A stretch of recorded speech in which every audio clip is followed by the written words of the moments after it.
नमस्कार, मैं मीना गुप्ता आप सभी का स्वागत करती हूँ आपके अपने चैनल में। जैसा कि आप जानते हैं, हमारा चैनल साईं जीवन माला आज प्रगति के पथ पर अग्रसर है। इसका श्रेय आप सभी साईं भक्तों और आप बड़े बुजुर्गों को जाता है। साईं चरित के अध्याय 14 पूरे हो चुके हैं। आज हम आपको अध्याय 15 साईं चरित का सुना रही हूँ, जिसमें कि काका महाजनी को जाने किया गया, भाऊ साहेब धुमाल को एक सप्ताह रोके रखा, श्रीमती निमोणकर की कथा और नासिक के मूले शास्त्री को हुआ गुरु दर्शन, डॉक्टर के लिए साईं बने श्री राम। तो हम आपको अध्याय 15 की कथा सुनाने से पहले साईं जी का जयकारा लगा दें। अनंत कोटि ब्रह्मांड नायक राजाधिराज योगीराज पर ब्रह्मा श्री सच्चिदानंद सद्गुरु साईनाथ महाराज की जय। काका महाजनी को जाने की आज्ञा। एक बार काका महाजनी बम्बई से शिरडी पहुँचे। उनका विचार एक सप्ताह ठहरकर कुकुल अष्टमी उत्सव में शामिल होने का था। दर्शन करने के बाद बाबा ने उनसे पूछा कि तुम वापस कब जाओगे। उन्हें बाबा के इस प्रश्न पर आश्चर्य सा हुआ। उत्तर देना तो आवश्यक ही था, इसलिए उन्होंने कहा कि जब बाबा आज्ञा दें। बाबा ने अगले दिन जाने को कहा। बाबा के शब्द कानून थे, जिनका पालन करना नितांत आवश्यक था। काका महाजनी ने तुरंत ही प्रस्थान किया। तब वे बम्बई में अपने ऑफिस में पहुंचे तो उन्होंने अपने सेठ को अति उत्सुकता पूर्वक प्रतीक्षा करते पाया। मुनीम के अचानक ही अस्वस्थ हो जाने के कारण काका की उपस्थिति अनिवार्य हो गई थी।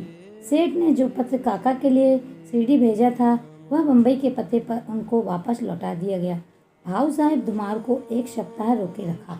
एक बार भाऊ साहेब धुमाल एक मुकदमे के सिलसिले में निफाड़ के न्यायालय में जा रहे थे। मार्ग में शिरडी उतरकर उन्होंने बाबा के दर्शन किए और शीघ्र ही निफाड़ प्रस्थान करने लगे, परंतु बाबा की स्वीकृति प्राप्त न हुई। उन्होंने उन्हें शिरडी में एक सप्ताह और रोके रखा। इसी बीच निफाड़ के न्यायाधीश उधर पीड़ा से ग्रस्त हो गए। इस कारण उनका मुकदमा किसी अगले दिन के लिए टल गया। एक सप्ताह बाद जब भाऊ साहब को लौटने की अनुमति मिली, इस मामले की सुनवाई कई दिनों तक और 4 न्यायाधीशों के पास हुई। फलस्वरूप धुमाल ने मुकदमे में सफलता प्राप्त की और उनका मुवक्किल मामले में बरी हो गया। श्रीमती निमोणकर की कथा। श्री नाना साहेब निमोणकर, जो निमोण के निवासी और अवैतनिक न्यायाधीश थे, शिरडी में अपनी पत्नी के साथ ठहरे थे। एक बार उनका पुत्र बेलापुर में रोग से पीड़ित हो गया। तब उसकी माता ने वहां जाकर अपने पुत्र और अन्य संबंधियों से मिलने तथा कुछ दिन व्यतीत करने का निश्चय किया, परंतु श्री बाबा साहेब ने दूसरे दिन ही उन्हें लौट आने को कहा। वे असमंजस में पड़ गईं कि अब क्या करना चाहिए, परंतु बाबा ने सहायता की। शिरडी से प्रस्थान करने के पूर्व वे बाबा के पास गईं। बाबा साठेवाड़ा के समीप नाना साहेब और अन्य लोगों के साथ खड़े थे। उन्होंने जाकर चरण वंदना की और प्रस्थान की अनुमति मांगी। बाबा ने उनसे कहा कि शीघ्र जाओ, घबराओ नहीं। शांत चित्त से बेलापुर में 4 दिन सुखपूर्वक रहकर सब संबंधियों से मिलो और तब शिरडी आ जाना। बाबा के शब्द कितने सामयिक थे। श्री निमोणकर की आज्ञा बाबा द्वारा रद्द हो गई। नासिक के मूले शास्त्री को हुआ गुरु दर्शन। नासिक के एक कर्मनिष्ठ व अग्निहोत्र ब्राह्मण थे, जिनका नाम मूले शास्त्री था। वे ज्योतिष के मर्मज्ञ थे। एक बार वे नागपुर के प्रसिद्ध करोड़पति श्री बापू साहेब भूटी से भेंट करने के बाद अन्य सज्जनों के साथ बाबा के दर्शन करने मस्जिद में गए। बाबा ने फल बेचने वाले से अनेक प्रकार के फल और अन्य पदार्थ खरीदे और मस्जिद में उपस्थित लोगों में उनको बांट दिया। बाबा आम को इतनी चतुराई से चारों ओर से दबा देते थे कि चूसते ही संपूर्ण उसका रस मुंह में आ जाता था और गुठली और छिलका तुरंत फेंक दिया जा सकता था। बाबा ने केले छीलकर भक्तों में बांट दिए और उनको छिलके अपने लिए रखे। हस्तरेखा विशारद होने के नाते मूले शास्त्री ने बाबा के हाथ को देखने की प्रार्थना की, परंतु बाबा ने उनकी प्रार्थना पर कोई ध्यान न देकर उन्हें 4 केले दिए। इसके बाद सब लोग बाड़े को लौट आए। अब मूले शास्त्री ने स्नान किया और पवित्र वस्त्र धारण कर अग्निहोत्र आदि में जुट गए। बाबा भी नित्य की भांति लेडी रवाना हो गए। जाते जाते उन्होंने कहा कि कुछ गेरू लाना, आज भगवा वस्त्र रंगेंगे। बाबा के शब्दों का अभिप्राय किसी की समझ में ना आया। कुछ समय के बाद बाबा लौटे। अब मध्याह्न बेला की आरती की तैयारियां प्रारंभ हो गई थी। बापा साहब जोग ने मूले से आरती के साथ करने के लिए पूछा। उन्होंने उत्तर दिया कि वे संध्या समय बाबा के दर्शनों को जाएंगे। तब जोग अकेले ही चले गए। बाबा के आसन ग्रहण करते ही भक्त लोगों ने उनकी पूजा की। अब आरती प्रारंभ हो गई। बाबा ने कहा कि उस नए ब्राह्मण से कुछ दक्षिणा लाओ। बूटी स्वयं दक्षिणा लेने गए और उन्होंने बाबा का संदेश मूले शास्त्री को सुनाया। वे बुरी तरह घबरा गए।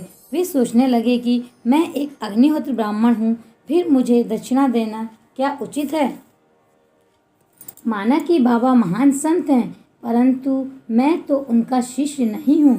फिर भी उन्होंने सोचा कि जब बाबा सरीखे महान संत दक्षिणा मांग रहे हैं और बूटी सरीखे एक करोड़पति लेने को आए हैं, तो अवहेलना कैसे कर सकते हैं। इसलिए वे तुरंत बूटी के साथ मस्जिद गए।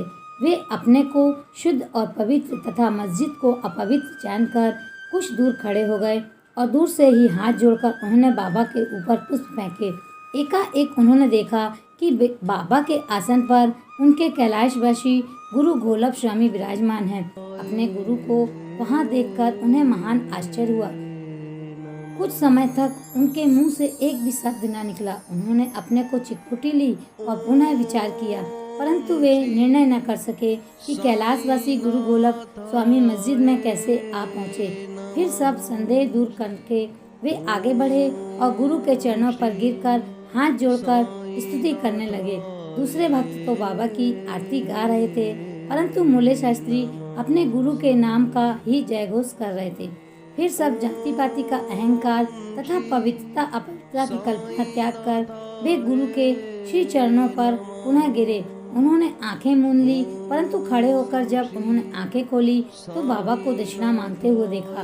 बाबा का आनंद स्वरूप और उनकी अनिवर्चनीय शक्ति देख मूले शास्त्री आत्म विस्मृत हो गए।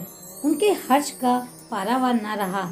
उन्होंने बाबा को पुनः नमस्कार किया और दक्षिणा दी। अब हम बतलाते हैं कि डॉक्टर के लिए साईं बने श्री राम।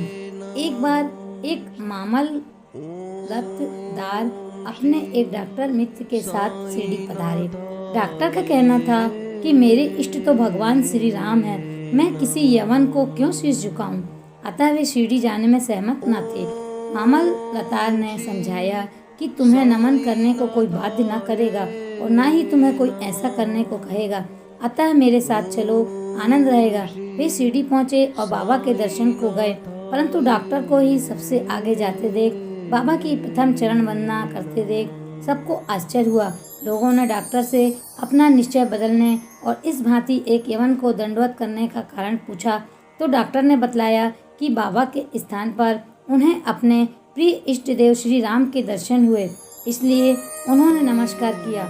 जब वे ऐसा कर रहे थे तभी उन्हें साईं बाबा का रूप उन्हें दिखाई देने लगा।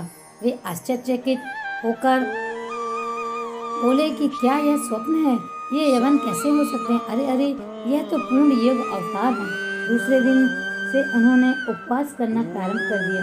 उन्होंने प्रतिज्ञा की कि जब तक बाबा स्वयं बुलाकर आशीर्वाद नहीं देंगे तब तक मस्जिद में कदापि न जाऊंगा। इस प्रकार 3 दिन व्यतीत हो गए। चौथे दिन उनका एक इष्ट मित्र खानदेश से शिरडी आया। वे दोनों मस्जिद में बाबा के दर्शन करने गए।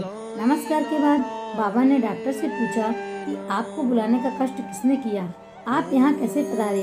यह सुनकर डॉक्टर द्रवित हो गए और उसी रात्रि को बाबा ने उन पर कृपा की। डॉक्टर को निद्रा में ही परमानंद का अनुभव हुआ। वे अपने शहर लौट गए तो भी उन्हें 15 दिनों तक वैसा ही अनुभव होता रहा।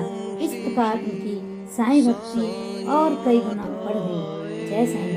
आज हमने साईं चरित के अध्याय 15 का पूर्ण कथा विवरण आपको बतलाया है। अगले एपिसोड में हम आपको साईं चरित के अध्याय 16 की कथा का विवरण बतलाएंगे। तब तक के लिए ओम साईं राम, ओम साईं राम, ओम साईं राम।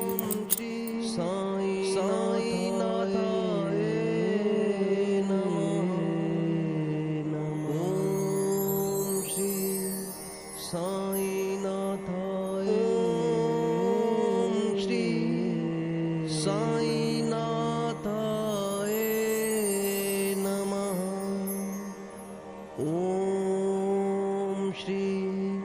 साईनाथाय